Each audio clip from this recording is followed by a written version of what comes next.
In 2012, Carly Zakin and Danielle Weisberg founded The Skim from their couch. Now, 6 years later, their morning newsletter gives over 7 million subscribers the news and information they need to start their day. And when they first started the company, they got a lot of advice from other female entrepreneurs. And now they're sharing those conversations and more on their podcast, Skimmed from the Couch, SKIMM'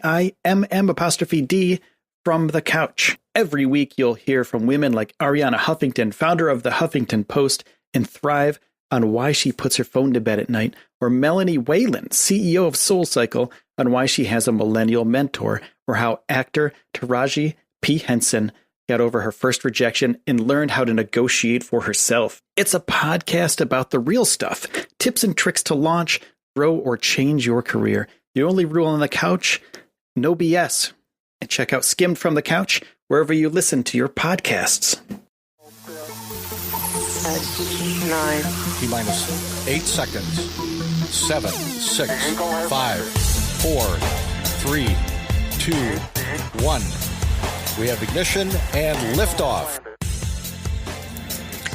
Welcome back to the Space News Podcast, Space Cadets. My name is Will, and I'm sitting at the command center in the mothership, beaming this down directly to your device of choice. China is launching a mission on Friday to go to the far side of the moon, and they are going to do the first ever surface mission to the far side. So they're sending a robot over there. It's going to be on top of a Long March 3B rocket on Friday, December 7th at around 1:30 p.m. Eastern, and it will be launching towards the moon. So if this all goes according to plan, their lander, the rover, it's a lander-rover duo. It'll touch down within the moon's South Pole Aitken, the SPA basin, around, it's a 27-day flight. And then they'll study both the surface and subsurface of that region. So these robots, they are they're backups from an earlier mission, the Chang 3 mission. And that mission put a lander, it's named U2, YUTU, on the moon in December 2013. And China launched a relay satellite in May also. And it's positioned at the Earth-Moon L2 Lagrange point, a place where, the spacecraft can send out communications between the ground controllers and the Land Rover mission on the far side, so they can have a clear line of sight there, so they can communicate back to Earth. It's going to touch down in the von Karman crater, and it's going to study.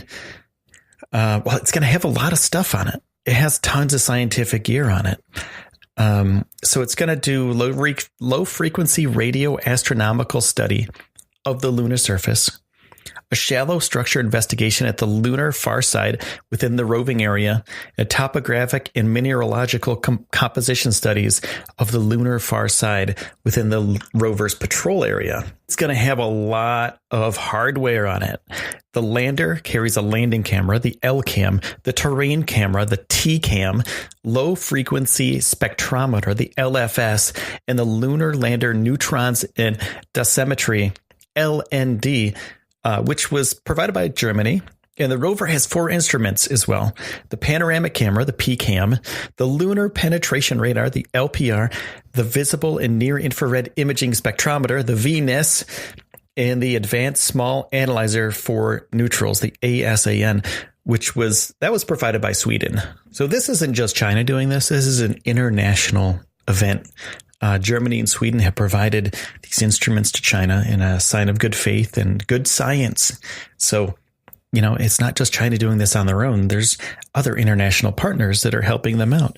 And so the LFS was developed just for this landing. And the other native Chinese payloads are inherited instruments from the Chang 3 lander rover. So there's some old and there's some new in this thing. And the new is pretty awesome, the LFS, which is the low frequency spectrometer. And the relay satellite, this thing that's high up in the sky around the moon, in the Lagrange point, is Lagrange. That's a good one. That's a good word. That's a great word. It carries an instrument called the Netherlands-China Low Frequency Explorer. The NCLE and the lander's LFS will carry out joint low frequency radio astronomical observations. So the LPR instrument, it'll be able to detect subsurface structure under the robot. And it's going to detect the thickness and structure of the lunar regolith. And it's a nanosecond impulse radar with bistatic antennas. So this thing is going to look down into the ground of the moon. Into the ground of the moon. How crazy is that? We have a robot on the moon zapping down into the lunar surface to see the lunar structure and the thickness of the lunar regolith. That's impressive. How it does it? It's an ultra wideband nanosecond impulse, and it's produced by a transmitter, and then it's sent through the transmitting antenna down to the lunar surface. The echo signal from the underground target is received by the receiving antenna, amplified in the receiver, and then restored as a data record. There's a lot of moving parts there. There's a lot of stuff going on, but at the end of the day, we get to see what's inside of the moon. We get to see what kind of stuff is going on under the surface, and we get to check out that data. And, this is for future landing missions as well. This is for possible future lunar colonies or lunar landings. And, if this is brought to the public where everyone can use this information, it's going to be so much more helpful than not having it in the future when we land and we are trying to build a colony up there, do other scientific experiments up there. So they're going to be bringing some things as well, some actual things. The Chang 4 is going to carry a tin containing seeds of potato and a small flowering plant related to cabbage. And it may also have silkworm eggs in it. So a living thing is going to the moon. So these things are going to be in a tin. It's a cylindrical tin, and it's called, it's like a lunar mini biosphere experiment. And it's by 28 Chinese universities, led by Southwest China's Chongqing University. It's made of special aluminum alloys and weighs about 7 pounds-ish, a little bit under 7 pounds. So 3 kilograms, 6.5 or so pounds. So the basin that they're landing in as well is the largest and oldest impact basin on the moon itself. And the terrain is low, and it's not filled with basalts as other moon basins are. So it suggests that it may have a special thermal history, very unique area, and it could have very unique evolution features as well. So China is sending a rocket to the moon, to the far side of the moon. They're going to have a lander, they're going to have a rover, and they're going to have a satellite that's going to beam the information back to Earth of what this rover and lander find. So we're going to find out soon, what's under the crust and the mantle of the moon. And we're also going to find out what those organic materials do when they're on the moon. Can they survive for a while?